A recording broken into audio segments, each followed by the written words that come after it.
کچھ امور کچھ کام ایسے ہیں کہ ہم نہیں کر سکتے، وہ کام مالک خود کرتا ہے۔ پیدا کرنا، رزق باہم پہنچانا، حیات اور ممات، بہت سارے امور مخلوق سے سر انجام نہیں ہو سکتے، اور کچھ کام ایسے کہ جو اللہ کی شان کے لائق نہیں۔ ہمیں سجدے کا حکم دیا گیا، لیکن وہ سجدے سے پاک ہے اس لیے کہ وہ خود مسجود ہے۔ ہمیں دیگر اعمال کا حکم دیا گیا، لیکن وہ اعمال وہ خود نہیں بچا لاتا، چونکہ وہ اعمال اس کے لیے کیے جاتے ہیں۔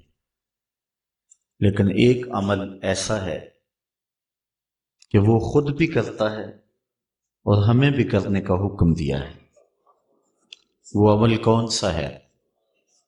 ارشاد ہوا، ان اللہ و ملائکتہ یصلون علی النبی، بے شک اللہ جل شانہ اور اس کے فرشتے عزت والے نبی پر درود بھیجتے ہیں۔ اے ایمان والو، تم اس عظیم المرتبت نبی پر درود بھی بھیجو اور خوب سلام بھی پڑھو۔ یہ حکم نامہ ہمیں ارشاد فرمایا گیا کہ یہ وہ بابرکت اور متبرک کام ہے کہ جو تمہارے رب کا بھی عمل ہے، اس کے فرشتوں کی بھی ڈیوٹی ہے، اور اس سعادت مندی سے، اس بابرکت عمل سے محبوب کے غلاموں تم محروم نہ رہ جانا۔ تم بھی یہ سعادتیں سمیٹو اور یہ برکتیں حاصل کرو، میرے مصطفیٰ پہ درود پڑھا کرو۔ اب درود کیا ہے؟ صلاۃ کا معنی درود کر دیا اور فارغ ہو گئے۔ درود بھی اردو کا لفظ نہیں ہے، یہ کسی اور زبان کا لفظ ہے جو اردو میں مستعمل ہے۔ تو صلاۃ کا معنی درود کیا، تو درود کا معنی کیا ہے؟ تو ہمیں صلاۃ کے معنی ڈھونڈنے پڑیں گے کہ یہ جو حکم دیا گیا ہے اس کا مطلب کیا ہے۔ تو اسی آیت کریمہ کی تفسیر کتاب التفسیر بخاری میں دیکھیں، حضرت ابو العالیہ رضی اللہ تعالی عنہ سے مروی ہے کہ یہ جو مصطفیٰ کریم علیہ السلام پر درود پڑھنے کا حکم دیا گیا ہے، جس کو عربی میں صلاۃ اور کسی دوسری زبان میں درود سے تعبیر کرتے ہیں، اس کا مطلب کیا ہے، اس کا مفہوم کیا ہے۔ تو حضرت امام بخاری رضی اللہ تعالی عنہ نے اس کو حضرت ابو العالیہ رضی اللہ تعالی عنہ سے روایت کیا ہے۔ فَهِيَ مِنْهُ عَزَّ وَجَلَّ ثَنَاؤُهُ عَلَيْهِ عِنْدَ الْمَلَائِكَةِ وَتَعْظِيمُهُ۔ کہتے ہیں کہ صلاۃ کا یعنی درود کا مطلب جب اللہ کی طرف نسبت کر کے معنی کریں گے تو اس کا مطلب اور مفہوم یہ ہوگا کہ اللہ تعالیٰ فرشتوں کی مجمع میں محبوب کی ثنا کرتا ہے، محبوب کی تعریف فرماتا ہے۔ ثناؤہ علیہ عند الملائکہ وتعظیمہ، اور محبوب کی عظمت کو بیان کرتا ہے۔ تو ہر وہ عمل جس سے حضور علیہ السلام کی عظمت کو بیان کرنا مقصود ہو، ہر وہ کام جس سے حضور کی ثنا کرنا مقصود ہو، یہ صلاۃ کے درود کے زمرے میں آئے گا۔ حضرت علامہ محمود آلوسی شکری بغدادی علیہ رحمہ تفسیر روح المعانی میں صلاۃ کا مفہوم بیان کرتے ہوئے ارشاد کرتے ہیں، وَتَعْظِيمُهُ إِيَّاهُ فِي الدُّنْيَا بِإِعْلَاءِ ذِكْرِهِ وَإِظْهَارِ دِينِهِ وَإِبْقَاءِ الْعَمَلِ بِشَرِيعَتِهِ وَفِي الْآخِرَةِ بِتَشْفِيعِهِ فِي أُمَّتِهِ۔ کہتے ہیں اس کا مفہوم یہ ہے کہ دنیا کے اندر حضور علیہ السلام کی عظمت کو بیان کیا جائے اس انداز سے کہ حضور کے ذکر کو بلند کیا جائے اور حضور کے دین کے ظہور و غلبے کے لیے کوشش کی جائے، وَإِبْقَاءِ الْعَمَلِ بِشَرِيعَتِهِ، اور حضور کی شریعت پر عمل کا دوام کیا جائے، وَفِي الْآخِرَةِ بِتَشْفِيعِهِ فِي أُمَّتِهِ، اور آخرت کے اندر اس کا مفہوم یہ ہے کہ حضور علیہ الصلوۃ والسلام شفاعت کے بازو کھولیں گے اور امت کو بخشوا لیں گے۔ یہ مفہوم حضرت علامہ محمود آلوسی بغدادی علیہ رحمہ بیان فرماتے ہیں۔ پہلا مفہوم میں نے حدیث سے بیان کیا، دوسرا مفسر کی رائے ہے، تیسرا لغت کا امام اس آیت کریمہ کی تشریح کیا کرتا ہے۔ حضرت ابن منظور افریقی علیہ رحمہ لسان العرب میں، جو کہ لغت کی معتبر کتاب ہے، صلاۃ کے مفہوم میں لکھتے ہیں فَمَانَاهُ، اس کا معنی یہ ہے عَظِّمْهُ فِي الدُّنْيَا، جب ہم اللہ کی بارگاہ میں عرض کرتے ہیں اللہم صلی علی سیدنا محمد، تو اس کا مفہوم کیا ہے، اس کا معنی کیا بنتا ہے؟ تو فرماتے ہیں فَمَانَاهُ، اس کا معنی یہ ہے عَظِّمْهُ فِي الدُّنْيَا، اے اللہ دنیا کے اندر محبوب کی عظمت کو اور بلند کر دے۔ کیسے بلند کر دے؟ بے اعلاء ذکر ہی، کہ محبوب کے ذکر کو علو اور مرتبت اور شان و شوکت عطا کر دے، وَإِظْهَارِ دَعْوَتِهِ، اور حضور کی دعوت کو پھیلا دے اور پوری دنیا پہ غالب کر دے، وَإِبْقَاءِ شَرِيعَتِهِ، اور حضور کی شریعت کو دوام بخش دے، وَفِي الْآخِرَةِ بِتَشْفِيعِهِ فِي أُمَّتِهِ، اور آخرت کے اندر اس کا وہی مفہوم جو علامہ آلوسی بغدادی نے کیا کہ حضور علیہ السلام کو جو حق شفاعت دیا جائے گا، اس کے لیے اللہ سے دعا مانگنا، اور حضور نے خود ارشاد فرمایا کہ میرے لیے وسیلے کی دعا مانگو۔ یہ جو ہم اذان کے بعد دعا مانگتے ہیں کہ اللہ ہمارے آقا و مولا کو مقام وسیلہ عطا فرما، اور حضور علیہ السلام کے لیے یہ دعا مانگنا ہے، اور حضور مقام محمود پہ جلوہ فروز ہوں گے، اور وہاں حضور کو خاص کلمات دیے جائیں گے جو اس سے قبل نہ کسی نے بولے ہیں نہ اس کے بعد کوئی استعمال کرے، وہ حضور کو القاء کیے جائیں گے، اور ان خاص لفظوں سے حضور اللہ کی تعریف فرمائیں گے، اللہ کی حمد بولیں گے، اور اس حمد کے صلے میں اللہ تعالیٰ محبوب سے فرمائے گا محبوب مانگتا ہے جو میں تجھے عطا کرتا ہوں۔ تو حضور کیا مانگیں گے؟ خود فرمایا کہ ہر نبی کو اللہ نے دعا کا کوٹا دیا ہے، اس نے وہ دعا دنیا پر ہی مانگ لی، لیکن میں نے اپنی دعا کو آخرت کے لیے بچا کے رکھا ہے، اور وہ کیا ہے کہ میں گناہ گاروں کی شفاعت کے لیے اللہ کے حضور عرض کروں گا۔ یہاں امام اہل محبت امام احمد رضا خان فاضل بریلوی کا انداز دیکھیے، پیش حق مجدہ شفاعت کا سناتے جائیں گے، آپ روتے جائیں گے ہم کو ہنساتے جائیں گے، وسعتیں دی ہیں خدا نے دامن محبوب کو، جرم کھلتے جائیں گے اور وہ چھپاتے جائیں گے۔ جب دامن شفاعت کھولیں گے تو بڑے بڑے گناہ گار اس شفاعت کی پناہ میں آ جائیں گے، بلکہ شفاعت کا جب دامن کھلے گا تو نیکوکار بھی گناہ گاروں کی صفوں میں شامل ہونے کی کوشش کریں گے کہ ہم حضور کی شفاعت کے حقدار بن جائیں۔ وہ کسی نے کسی موقع پہ اپنے ذوق میں اور اپنی لے میں پڑھا کہ وہ اپنا مقدمہ کیسے ہار سکتا ہے جس کے حضور وکیل ہوں، تو لوگوں نے داد دی، میں بھی اس مجمع میں بیٹھا تھا، بہت پرانی بات ہے، تو میں نے اس زمانے میں اس کو ٹوک دیا، روک دیا، میں نے کہا نہ یوں نہ کہو، حضور ہمارے وکیل ہیں، لیکن وکیل نگہبان کے معنی میں، لیکن تم بات مقدمے کی کر رہے ہو، مقدمے والے وکیل ایڈوکیٹ کے معنی میں نہیں ہے، چونکہ جو وکیل ہوتا ہے وہ جج کو کہتا ہے صاحب میرے موکل نے یہ جرم نہیں کیا لہٰذا چھوڑ دیں، اگر جرم ثابت ہو جائے تو پھر سزا پکی ہوتی ہے، تو جو وکیل ہوتا ہے وہ یہ ثابت کرتا ہے کہ میرے موکل نے جرم نہیں کیا لہٰذا چھوڑا جائے۔ حضور ہمارے وکیل نہیں ہیں، ہمارے شفیع ہیں۔ وکیل کہتا ہے جرم نہیں کیا چھوڑ دے، اور شفیع کہتا ہے سب کچھ کیا ہے میرا آنا دیکھ لے۔ حضور وکالت نہیں فرمائیں گے، حضور شفاعت فرمائیں گے، اور حضور کی شفاعت سے بڑے بڑے گناہ گاروں کو نجات ملے گی۔ شفاعتی لأہل الکبائر من امتی، حضور فرماتے ہیں کہ میں امت کے بڑے بڑے گناہ گاروں کی سفارش کروں گا. تو یہ حضور علیہ السلام کو حق دیا جائے گا آخرت کے میدان میں.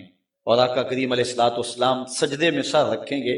بخاری شریف میں حدیث شفاعت اٹھائیں، ایک بار نہیں 4 بار سر رکھیں گے، اور ہر بار رب کہے گا کہ مالک سر انور تو اٹھاؤ، جو کہو وہ مان لیں گے، جس کی سفارش کرو گے وہ قبول کر لیں گے. اور پھر حضور سفارش کرتے چلے جائیں گے اور امت کو بخشواتے چلے جائیں گے.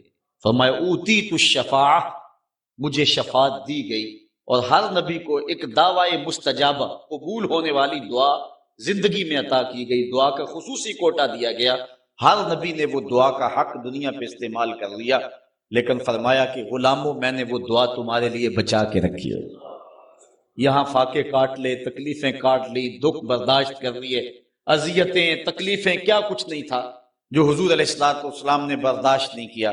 لیکن وہ شفاعت کے لیے حضور قیامت کے دن بازو رحمت کھولیں گے تو پھر گناہ گاروں کی نجات کی ضمانت ہو. تو حضرت علامہ ابن منظور افریقی علیہ رحمہ فرماتے ہیں کہ یہ مفہوم ہے صلاۃ کا. جب درود کی نسبت اللہ تعالیٰ کی طرف ہو تو اس کا مفہوم ہوتا ہے نزول رحمت. اللہ تعالیٰ جل شانہ اپنے محبوب پر مزید رحمتوں کا نزول فرماتا ہے، جس سے حضور کے درجے بلند ہوتے ہیں اور حضور کی عظمت میں اور اضافے ہوتے ہیں.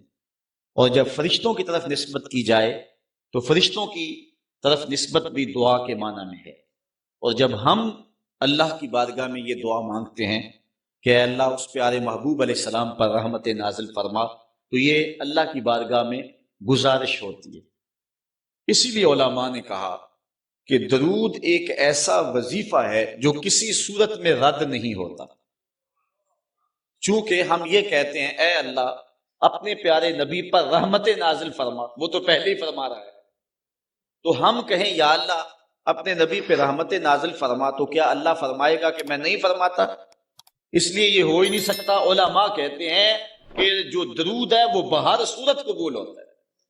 اس لیے حضرت عمر رضی اللہ تعالیٰ عنہ فرماتے ہیں کہ دعا کو درود کے ساتھ جوڑ لو.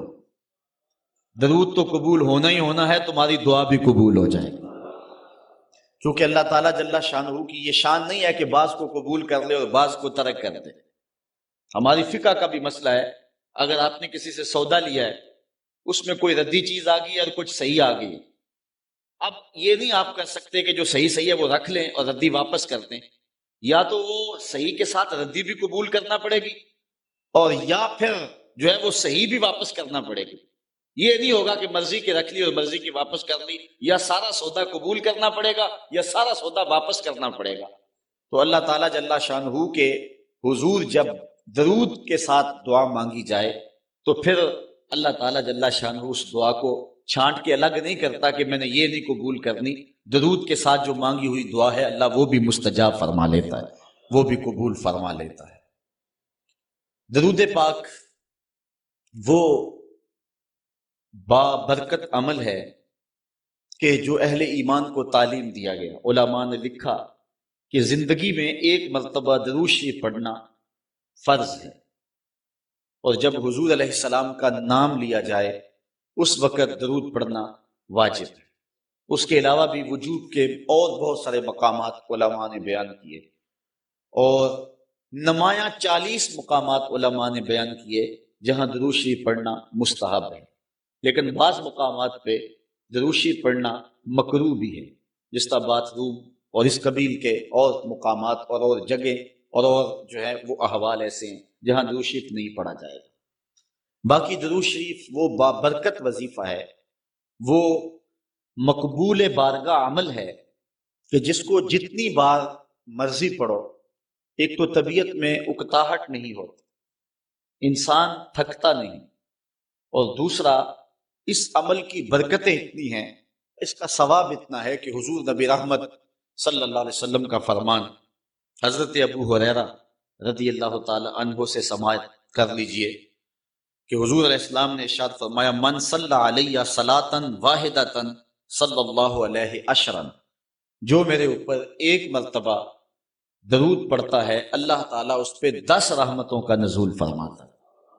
یہ اس بابرکت وظیفے کا نتیجہ ہے جو بندہ مومن کو نصیب کر دیا جاتا ہے. دوسری روایت حضرت انس بن مالک رضی اللہ تعالی عنہ سے مروی ہے ان النبی صلی اللہ علیہ وسلم قال من ذکرت عنده فلیصلی علی ومن صلی علی مرۃ صلی اللہ علیہ بها عشرا۔ حضور نے فرمایا کہ جس شخص کے سامنے میرا ذکر کیا جائے اس کو میرے پہ درود پڑھنا چاہیے، اس لیے کہ جس نے میرے اوپر ایک مرتبہ درود پڑھا اللہ تعالیٰ اس پہ 10 رحمتیں نازل فرماتا۔ علماء نے ایک بڑی خوبصورت بات لکھی، وہ کہتے ہیں کہ اصل درود پڑھ کر کے اپنے لیے رحمتیں طلب کرنا ہوتا ہے رب سے، کیونکہ مصطفیٰ کریم علیہ الصلوۃ والسلام ہمارے درود کے محتاج ہے۔ بندہ کہ میں درود پڑھ رہا ہوں، جب ہم نہیں تھے اس وقت بھی مصطفیٰ پہ درود پڑھا جا رہا تھا، جب کائنات کو خلق وجود بھی نہیں دیا گیا تھا مصطفیٰ پہ درود اس وقت بھی پڑھا جا رہا تھا۔ تو یہ ہم اپنی سعادت مندی حاصل کرتے ہیں۔ اس کی مثال یہ ہے کہ جو مانگنے والے ہیں وہ 2 طرح کے ہوتے ہیں۔ سورۃ الفاتحہ کی تفسیر میں نے مختصر بات آپ کے سامنے اس عنوان سے رکھی تھی۔ ایک وہ ہے کہ جو ڈائریکٹ دروازے کو دستک دے کے صاحب خانہ سے مانگتے ہیں، صاحب خانہ اپنی توفیق کے مطابق اس کو دے نہ دے اس کی مرضی۔ اور مانگنے والوں کا ایک اور طریقہ ہوتا ہے کہ وہ مانگتے نہیں، کسی شخص کے دروازے پہ کھڑے ہو کے اس کو دعائیں دینے لگتے ہیں، تیرے بچوں کی خیر، تیرے والدین کی خیر، جہاں دادے پر دادے سے شروع ہوتے ہیں اور نیچے نسل تک آتے ہیں۔ تو وہ جب دعائیں مانگ رہے ہوتے ہیں تیرے خاندان کی، تیری جد کی خیر، تو گھر والا سمجھتا ہے جو ہمیں دعائیں دے رہا ہے اصل خود خالی جھولی لے کر آیا ہے، یہ کچھ مانگنا چاہتا ہے۔ تو کوئی شخص اللہ کی بارگاہ سے مانگنا چاہے، اللہ تو اولاد سے پاک ہے، تو اس کے محبوب کی خیر مانگو، اللہ تعالیٰ ایک بار خیر مانگو گے 10 رحمتیں جھولی میں ڈال دے گا۔ تو یہ مانگنے کا ایک مہذب طریقہ ہے جو اہل ایمان مانگتے ہیں۔ اس لیے اگر سارے وظیفے چھوڑ کے صرف درود پڑھا جائے تو یہ ایک ایسا عمل ہے۔ حضرت ابی بن کعب رضی اللہ تعالیٰ عنہ سے مروی روایت ابھی آ رہی ہے، آپ دیکھیں گے کہ یہ کتنا بابرکت وظیفہ ہے جس کی تعلیم حضور ارشاد فرما رہے ہیں۔ حضور علیہ السلام کا ایک اور فرمان سنیے جس کو امام طبرانی نے اپنی موجم میں روایت کیا ہے۔ حضور نے ارشاد فرمایا من صلی علیہ صلاۃ واحدۃ صلی اللہ علیہ عشرا، جو میرے اوپر ایک مرتبہ درود پڑھتا ہے رب تعالیٰ اس پر 10 رحمتیں نازل کرتا ہے۔ ومن صلی علیہ عشرا صلی اللہ علیہ مئۃ، اور جو میرے اوپر 10 مرتبہ درود پڑھتا ہے اللہ تعالیٰ اس پہ 100 رحمتیں نازل فرماتا ہے۔ ومن صلی علیہ مئۃ کتب اللہ بین عینیہ براۃ من النفاق وبراۃ من النار، اور جو شخص میرے اوپر 100 مرتبہ درود پڑھتا ہے اس کی 2 آنکھوں کے درمیان لکھ دیا جاتا ہے یہ بندہ منافق بھی نہیں ہے دوزخی بھی نہیں ہے، یہ نہ منافق ہے اور نہ دوزخی ہے، نفاق سے اور دوزخ سے بری لکھ دیا جاتا ہے۔ وَأَسْكَنَهُ اللَّهُ يَوْمَ الْقِيَامَةِ مَعَ الشُّهَدَاءِ، اور اللہ تعالیٰ جل شانہ قیامت کے دن جس مرتبے پر شہداء کو ٹھہرائے گا اسی مقام پہ درود پڑھنے والوں کو ٹھہرائے گا۔ یہ ثواب ہے اس شخص کے لیے کہ جو حضور پر کثرت کے ساتھ درود پڑھتا ہے۔ حضرت عبد الرحمن بن عوف رضی اللہ تعالی عنہ سے ایک روایت سنیے، فرماتے ہیں یہ عشرہ مبشرہ سے ہیں، جلیل القدر صحابی ہیں، اور صحابہ میں سب سے زیادہ امیر صحابی بھی یہی، 1,44,000 صحابہ میں سب سے امیر ترین صحابی حضرت عبد الرحمن ابن عوف رضی اللہ تعالی عنہ ہیں۔ آپ فرماتے ہیں کہ خرج رسول اللہ صلی اللہ علیہ وسلم فاتبعته حتى دخل نخلا فسجد فاطال السجود حتى خفت او خشیت ان يكون الله قد توفاه او قبضه۔ کہتے ہیں ایک دن حضور گھر سے باہر تشریف فرما ہوئے، مسجد نبوی سے نکلے تو میں بھی حضور کے پیچھے پیچھے چل پڑا، حضور علیہ الصلوۃ والسلام کے تتبع میں، حضور کی اتباع میں بھی حضور کے پیچھے چل پڑا۔ حتی دخل نخلا، یہاں تک کہ کھجوروں کے ایک باغ میں حضور تشریف فرما ہو گئے، میں بھی اس باغ میں حضور کے پیچھے چلا۔ میں نے کیا دیکھا؟ حضور نے سجدہ فرمایا، فاطال السجود، اور سجدہ اتنا لمبا تھا، حتی خفت او خشیت ان یکون اللہ قد توفاہ او قبضہ، مجھے ڈر لگا کہ حضور علیہ السلام کا وصال ہو گیا، کہ حضور نے سر انور رکھا سجدے میں پھر اٹھا ہی نہیں رہے تھے۔ تو میں ڈرا اس بات سے کہ کہیں حضور کا وصال نہ ہو گیا ہو، حضور علیہ السلام اس دار فانی سے کوچ نہ کر گئے ہوں۔ تو کہتے ہیں کہ کالا فجے تو انظر و فرفع راسہ، میں دیکھ ہی رہا تھا کہ اچانک حضور نے سر انور اٹھا لیا۔ فقالا مالک یا عبد الرحمن، تو میرا رنگ اڑا ہوا تھا، میری طبیعت کے اوپر ایک عجیب کیفیت تھی۔ حضور نے سر اٹھایا اور مجھے اس حالت میں دیکھا، کہا کہ اے عبد الرحمن تجھے کیا ہو گیا؟ میں نے کہا فذکرت ذلک لہ، جو مجھے ہوا تھا میں نے وہ بتا دیا۔ میں تو ڈر گیا تھا کیونکہ صحابہ کی زندگی ہی تو حضور کے نام سے تھی، اور آقا کریم کی زندگی کے ساتھ اور حضور کی حیات کے ساتھ ہی تو وہ جیتے تھے بلکہ اڑتے تھے۔ اور صحابہ رضوان اللہ علیہ مجمعین کے لیے سب سے مشکل وقت حضور علیہ السلام کی وفات کا وقت تھا، ان سے برداشت نہیں ہوتا تھا۔ آپ نے پڑھا ہوگا سیر میں علماء سے سنا ہوگا، حضرت عمر نے تلوار نکال لی تھی حضور کے وصال پر، کوئی کہے تو صحیح حضور کا وصال ہو گیا، میں گردن کاٹ دوں گا۔ روتے تھے، عجیب کیفیت تھی۔ حضرت ابوبکر صدیق نے ہاتھ آگے کیا، لیکن حضرت عمر جو ہیں وہ ان کی بات بھی سننے کے لیے تیار نہیں۔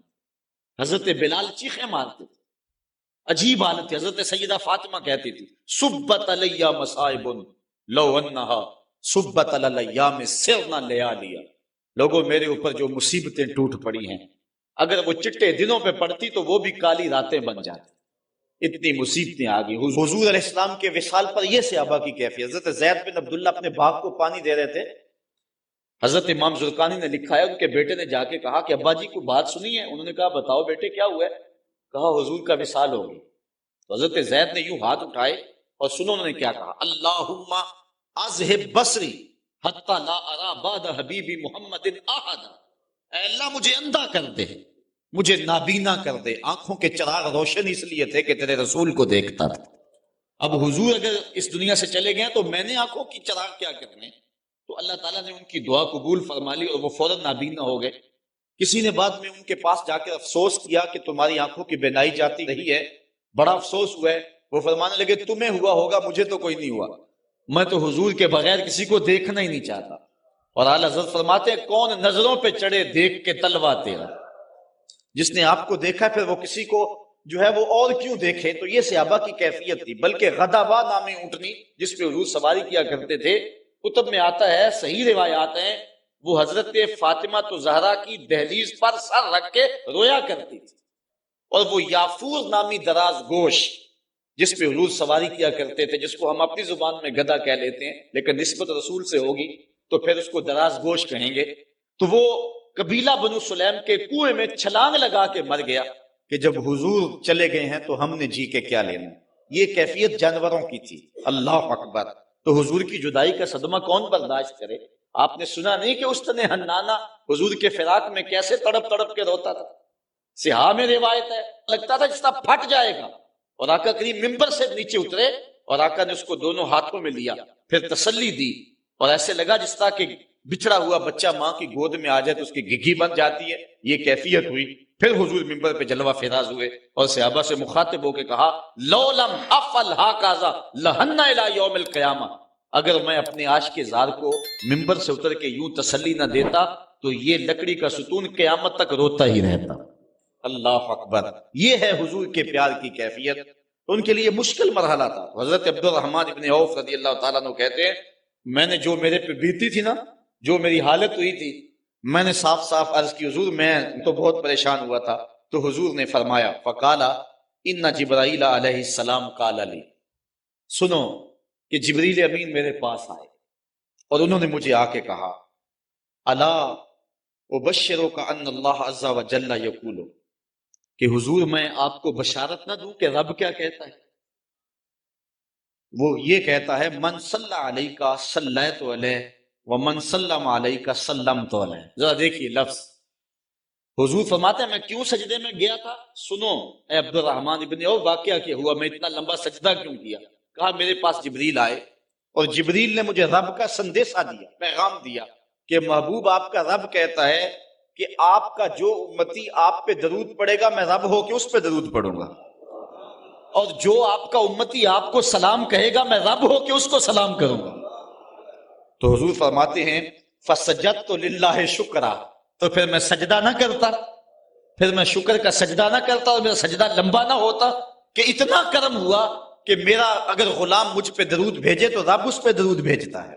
اللہ اکبر، یہ کرم نوازیاں اس شخص پر کہ جو حضور نبی رحمت صلی اللہ علیہ وسلم پر درود بھیجتا ہے۔ آئیے حضرت عبداللہ ابن مسعود رضی اللہ تعالی عنہ سے ایک روایت سنتے ہیں۔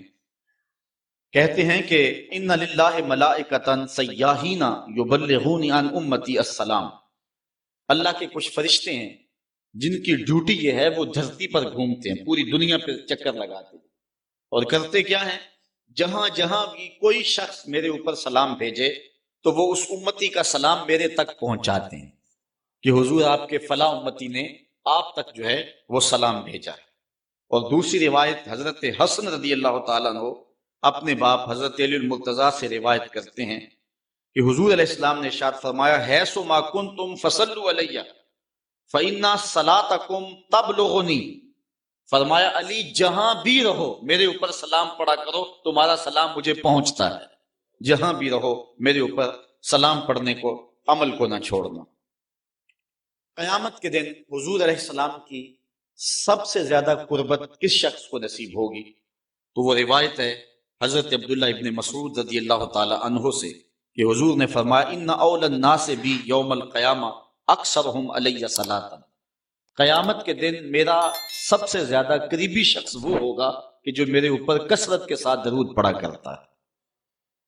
حضرت ابی بن کعب رضی اللہ تعالیٰ عنہ کی وہی روایت جو میں نے جس کا اشارہ دیا، روایت کرتے ہیں کان رسول اللہ صلی اللہ علیہ وسلم اذا ذهب ربع اللیل قام فقال یا ایھا الناس اذکروا اللہ جاءت الراجفہ تتبع الرادفہ جاء الموت بما فیہ جاء الموت بما فیہ۔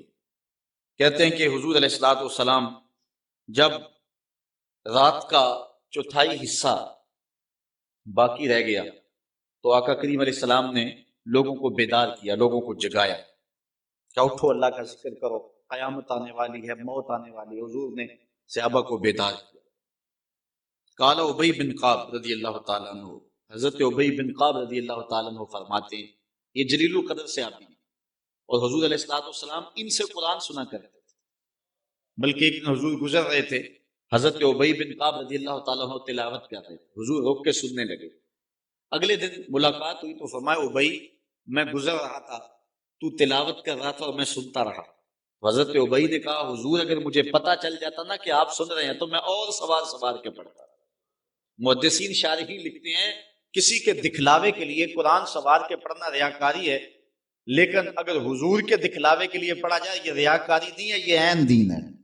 تو حضرت ابی بن کعب رضی اللہ تعالی عنہ کہتے ہیں کہ میں نے حضور کی خدمت میں عرض کی، فقلت، تو میں نے عرض کی یا رسول اللہ صلی اللہ علیہ وسلم میں آپ پر بہت زیادہ درود شریف پڑھتا ہوں، فکم اجعل لک من صلاتی، تو مجھے بتا دیں کہ میں آپ پہ کتنا وقت درود پڑھا کروں۔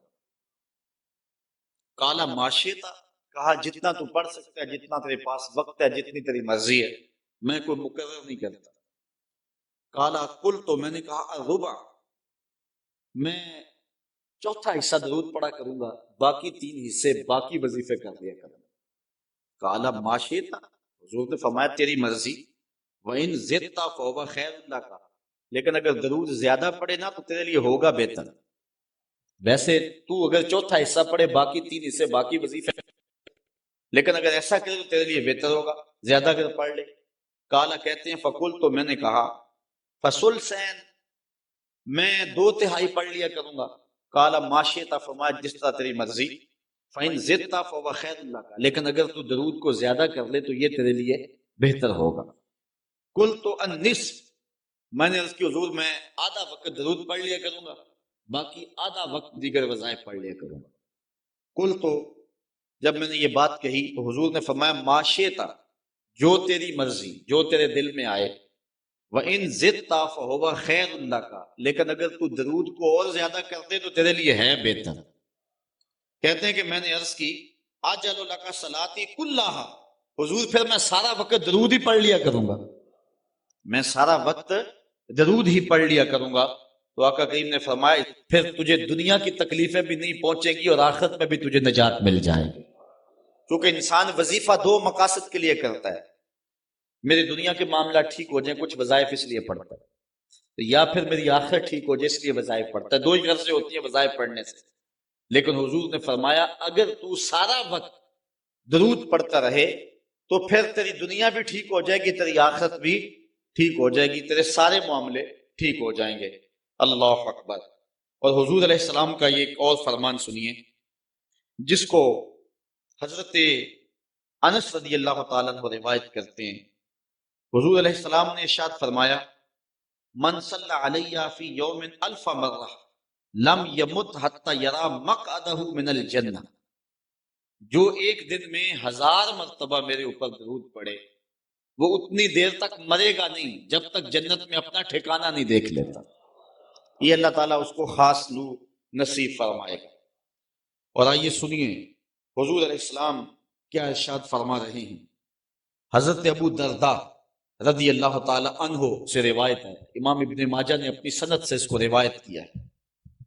قال قال رسول اللہ صلی اللہ علیہ وسلم اکثروا علی من الصلاة کل یوم الجمعہ فإنہ مشہود تشہدہ الملائکہ. حضور نے فرمایا کہ ہر جمعے کے دن میرے اوپر کثرت کے ساتھ درود پڑا کر, کیونکہ یہ یوم مشہود ہے, اس دن فرشتے حاضر ہوتے ہیں. تو جمعے کے دن کثرت کے ساتھ باقی دنوں کی نسبت میرے اوپر درود پڑا کر. تو وَإِنَّ أَحَدًا لَن يُصَلِّيَ عَلَيَّ إِلَّا أُرِدَتْ عَلَيَّ صَلَاتُهُ حَتَّى يَفْرُغَ مِنْهَا.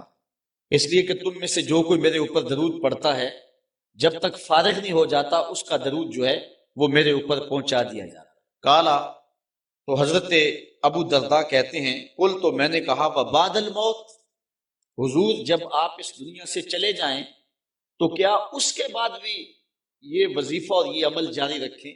حضرت ابو درداء رضی اللہ تعالی عنہ نے جو ہے یہ وضاحت حضور سے پوچھی, اور یہ بھی بڑے جلیل القدر صحابی ہیں, بلکہ صحابہ میں سے انتہائی متقی اور پرہیزگار صحابی ہیں.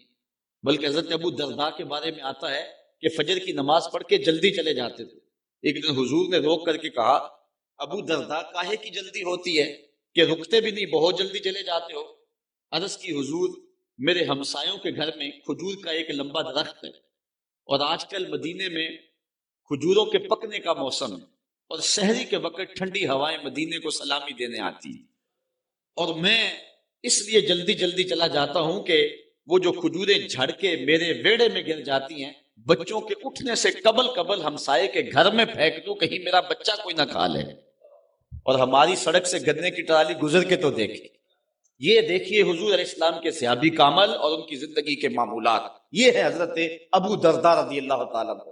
کہتے ہیں میں نے حضور سے کہا حضور جب آپ اس دنیا سے چلے جائیں گے تو کیا پھر بھی درود آپ کو بھیجیں اور پھر بھی آپ پر پہنچتا رہے گا؟ تو سنو حضور نے کیا کہا. حضور نے فرمایا ان اللہ حرم علی الارض ان تاکل اجساد الانبیاء علیہم الصلاۃ والسلام. اللہ تعالیٰ نے مٹی پر حرام کر دیا ہے کہ وہ نبیوں کے جسموں کو کھائے. نبی قبروں میں زندہ ہوتے ہیں اور ان کو رزق بھی دیا جاتا ہے. حضرت ابن ماجہ نے یہ روایت بے اسناد جید اچھی سند کے ساتھ اس کو روایت کیا ہے. بلکہ حضور نبی رحمت صلی اللہ علیہ وسلم نے ارشاد فرمایا کہ جب کوئی شخص میرے اوپر درود پڑھتا ہے اللہ تعالیٰ جل شانہ میری روح میرے بدن میں لٹا دیتا ہے, حتیٰ کہ میں اس کے سلام کا جواب دیتا ہوں. وہ کیا کسی نے کہا, شعر تو سادہ سا ہے لیکن اس حدیث کا ترجمہ ہے. وہ کسی شاعر نے کہا تھا کہ درود پڑھنے سے ثواب ملتا ہے اور سلام پڑھنے سے جواب ملتا ہے. اگر کوئی شخص حضور کی بارگاہ میں سلام پیش کرے تو اس کا جواب ملتا ہے, اور اہل حق حضور علیہ الصلوۃ والسلام کی بارگاہ میں اس سلام کو محسوس کرتے ہیں. حضرت امام مالک نے یہ بات کہی کہ اگر کوئی شخص حضور کے روضے پہ جائے, باقی ائمہ کہتے ہیں کہ وہ کہے کہ میں حضور کے روضے کی زیارت کر کے آیا ہوں, لیکن امام مالک کہتے ہیں کہ یہ نہ کہے میں حضور کے روضے کی زیارت کر کے آیا ہوں, بلکہ یہ کہے میں حضور کی زیارت کر کے آیا ہوں. کیونکہ حضور علیہ الصلوۃ والسلام کو جس نے حضور کے روضے کو دیکھا حضور نے فرمایا وہ ایسے ہی ہے جس نے میری زندگی میں اس نے مجھے دیکھا. حضرت شیخ سید احمد کبیر الرفائی رحمت اللہ تعالی علیہ بہت بڑے بزرگ گزرے، ساری زندگی حضور پر کثرت کے ساتھ درود پڑا، اور حضور علیہ السلام کی طرف سے جو باطن میں جواب آتا رہا اس کو موصول کرتے رہے۔ اللہ تعالیٰ جل شانہ نے توفیق دی، پھر دیار نور میں حاضر ہوئے۔ 555 ہجری کا یہ واقعہ ہے۔ اس کو تمام مکاتب فکر کے لوگوں نے سوائے ایک مکتبہ فکر کے اپنی کتابوں میں لکھا ہے۔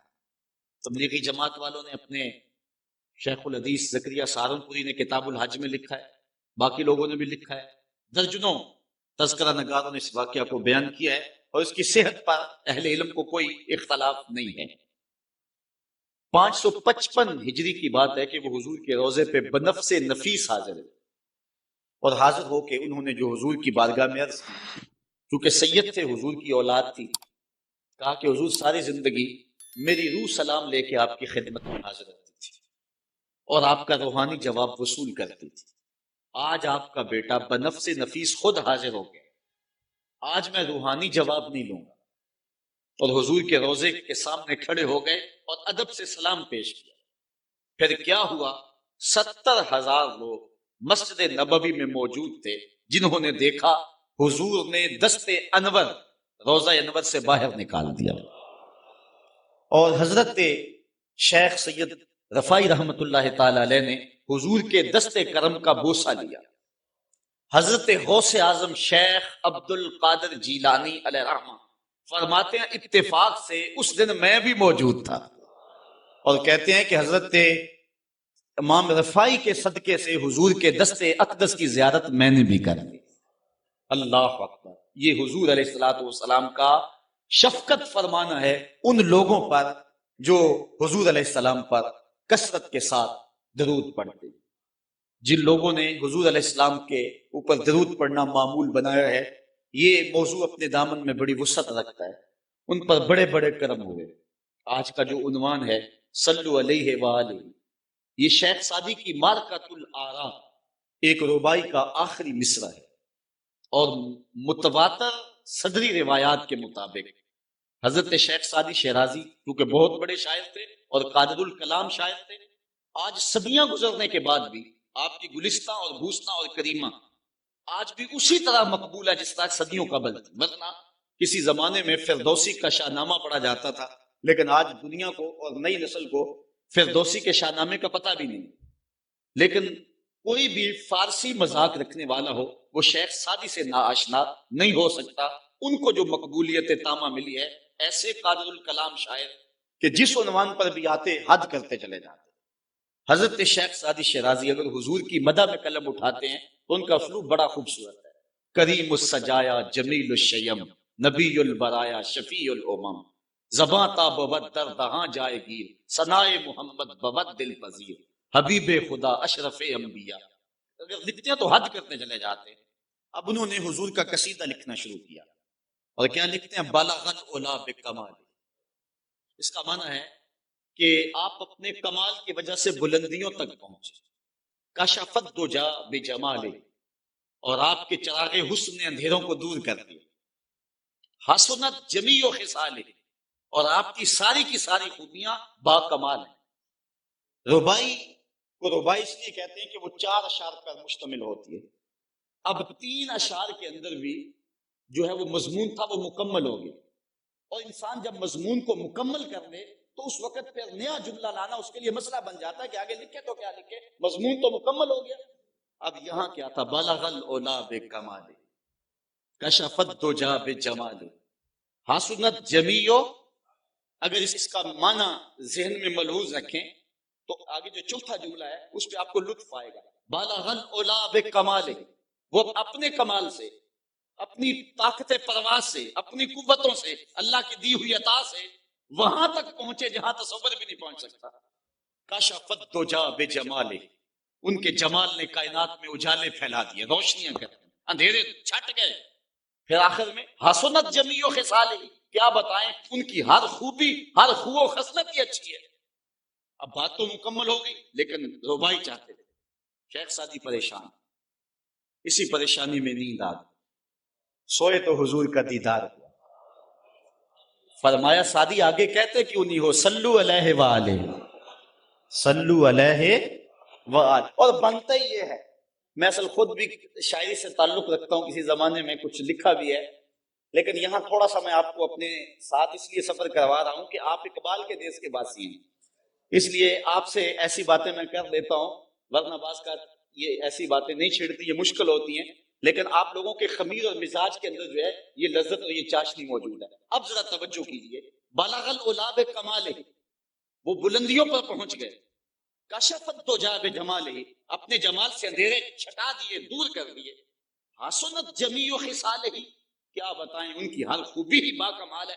تو جب ہر خوبی با کمال ہے تو پھر جی نہیں چاہتا کہ پڑھو صلو علیہ وآلہ، یعنی پھر دل اچھلتا ہے، روح پکارتی ہے، جو اتنی خوبیوں کا منبع و مصدر ہے، اتنے کمالات کا جامع ہے، جس کے دم سے اندھیرے چھٹ گئے، جس کے دم سے کائنات میں اجالے پھیل گئے، تو پھر کیوں جی نہیں چاہتا کہ اس نبی پر درود پڑھا جائے؟ صلو علیہ وآلہ، آؤ اس نبی پہ درود پڑھو، اس نبی پہ سلام پڑھو، اس نبی پہ بھی درود پڑھو، اس کی آل پہ بھی درود پڑھو۔ بلغ العلا بکمالہ، کشفت الدجا بجمالہ، حسنت جمیع خصالہ، صلو علیہ وآلہ۔ میں درود شریف کے عنوان سے اپنی گفتگو کو ختم کروں اور امام بوصیری کا ذکر نہ کروں تو یہ ناانصافی ہوگی۔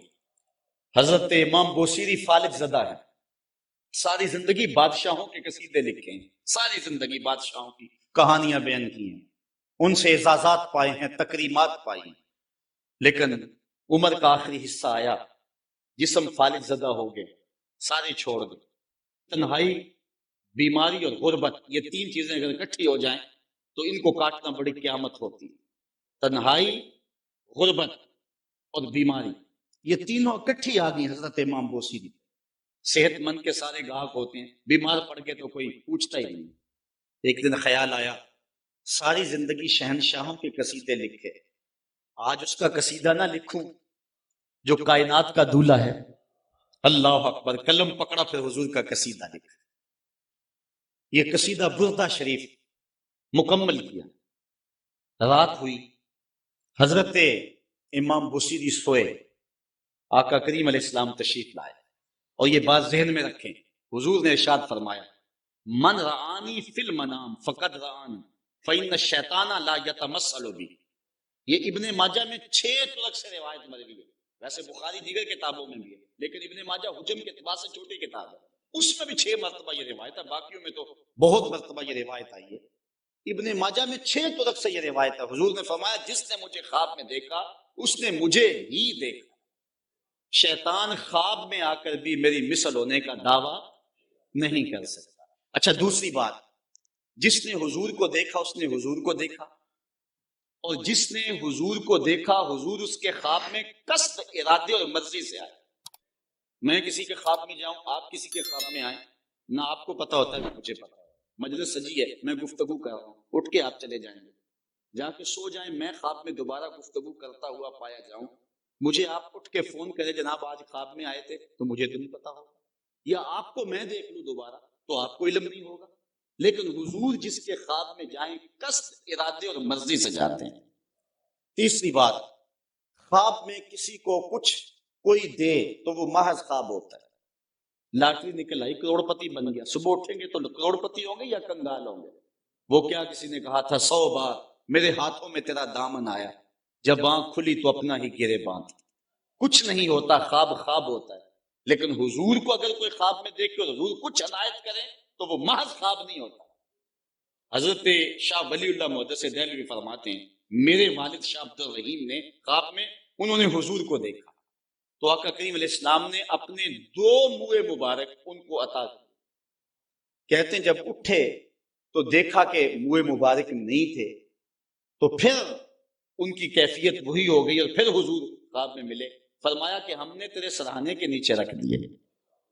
تو کہتے ہیں کہ وہ 2 بال حضرت شاہ ولی اللہ محدث دہلوی فرماتے ہیں ان کی علامت یہ تھی کہ وہ صندوق میں ہم رکھتے تھے، جب اس کو دھوپ میں لے کے نکلتے بدلی سایہ کیا کرتی تھی، اور فرماتے ہیں کہ جب وراثت تقسیم ہوئی تو ایک بال میرے حصے میں آیا، حضور کا منہ انور، حضور کا منہ مبارک۔ تو جس نے حضور کو خواب میں دیکھا حضور کو ہی دیکھا، حضور قصد سے آئے، جو دیا حقیقت میں دیا۔ اور چوتھی بات وہ بخاری کی روایت ہے، حضور فرمایا من رآنی فی المنام فسیرانی فی الیقظہ، جس نے مجھے خواب میں دیکھا ان قریب جاگتے بھی دیکھ لے گا۔ شارحین لکھتے ہیں ساری زندگی نہ دیکھ سکا، جب روح نکل رہی ہوگی رخ محبوب سامنے ہوگا، اور اگر اس وقت حضور کا دیدار ہو جائے تو اور چاہیے بھی کیا، سوکھا نکلے سا ظہوری جے ویخ لواں مکھ تیرا، اگر اس وقت حضور کا دیدار ہو جائے تو اور کیا چاہیے۔ تو حضرت امام بوصیری کہتے ہیں کہ میں سویا مقدر جاگا، حضور تشریف لائے۔ فرمایا بوصیری جو قصیدہ لکھا ہے وہ سناؤ تو صحیح۔ تو انہوں نے وہ مشہور قصیدہ مولا یصلی وسلم دائماً ابدا، وہ قصیدہ حضور کی خدمت میں پیش کیا۔ تو آقا کریم علیہ السلام نے اپنا دست شفا ان کے بدن پر پھیرا، اور حضور نے اپنی چادر اتار کر کے حضرت امام بوصیری کو دے دی۔ بردہ عربی میں کہتے ہیں جو ہے وہ چادر کو، اسی لیے اس قصیدے کو قصیدہ بردہ کہتے ہیں، وہ قصیدہ جس کی جزا میں چادر عنایت ہوئی تھی۔ حضرت امام بوصیری جب اٹھے تو بالکل ٹھیک تھے، چادر اوڑی اور مسجد میں نماز پڑھنے کے لیے جا رہے۔ راستے میں ایک درویش کھڑا تھا، کہا بوصیری رات والا قصیدہ تو سناؤ جو تم نے لکھا ہے۔ حضرت بوصیری کہتے ہیں میں نے لکھا تھا اور کسی کو پتہ نہیں تھا۔ میں نے کہا کون سا قصیدہ؟ کہنے لگے بھولے نہ بنو، جو حضور کو سنایا تھا۔ کہنے لگے کہ میں نے کہا کہ تجھے کیسے پتا ہے؟ کہا بتاؤں یہ چادر کون سی ہے؟ اللہ اکبر! تو امام بوصیری رحمت اللہ تعالی علیہ نے حضور علیہ السلام پر یہ درود لکھا مولا یصلی وسلم دائماً ابدا، اور یہ جزا پائی۔ حضرت سید محمد بن سلیمان رحمت اللہ تعالی علیہ ایک بزرگ گزرے ہیں، یہ 708 ہجری میں پیدا ہوئے تھے۔ کہتے ہیں کہ میں ایک دن کسی بستی سے گزر رہا تھا اور وہاں ایک کنواں تھا، اس کا پانی تھوڑا سا نیچے تھا، اور میرے پاس کوئی چیز نہیں تھی جس سے میں ڈول ڈال کر کے وہ پانی نکال سکوں۔ میں متحیر کھڑا تھا، ساتھ ہی ایک شکستہ سا کچا سا مکان تھا، اس مکان کے اوپر ایک چھوٹی عمر کی لڑکی کھڑی تھی۔ مجھے کہنے لگی کہ آپ پریشان ہیں؟ میں نے کہا ہاں بیٹے، مجھے پریشانی یہ ہے کہ میں نے وضو کرنا اور نماز پڑھنی ہے اور وقت جا رہا ہے اور یہ پانی بہت نیچے ہے، اگر تم کچھ میری مدد کر سکتی ہو تو ضرور کرنا۔ وہ چھت سے نیچے آئی اور اس نے آ کے اپنا لعاب اس کنویں میں پھینکا۔ حضرت شیخ سید محمد بن سلیمان فرماتے ہیں کہ میں نے دیکھا کہ یکا یک کنویں کا پانی اچھل کے کناروں تک آ گیا اور بہنے لگا۔ میں نے جلدی سے وضو کیا اور پھر میں نے اس لڑکی کو کہا میں تجھے اللہ کا واسطہ دیتا ہوں، تو مجھے بتا کہ تیرے پاس ہے کیا کہ تیرے لب کے ڈالنے سے یہ پانی اچھل کے اوپر آ گیا۔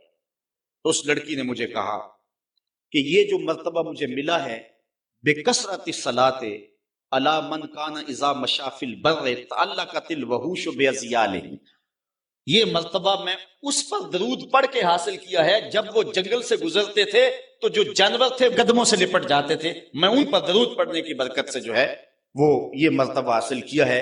حضرت سید محمد بن سلیمان کہتے ہیں کہ پھر میں نے ارادہ کر لیا کہ میں ساری زندگی حضور علیہ السلام پر درود پڑھتے ہوئے اور درود لکھتے ہوئے گزاروں گا۔ پھر انہوں نے مشہور زمانہ کتاب جس کو اہل علم اور اہل تصوف دلائل الخیرات کے نام سے جانتے ہیں، جس کی متعدد شروحات بھی لکھی گئی، وہ کتاب انہوں نے تصنیف کی۔ اور اس کتاب کی خصوصیت یہ ہے کہ جو شخص اس کتاب کو باقاعدگی کے ساتھ پڑھے اس کو حضور کا دیدار نصیب ہوتا ہے۔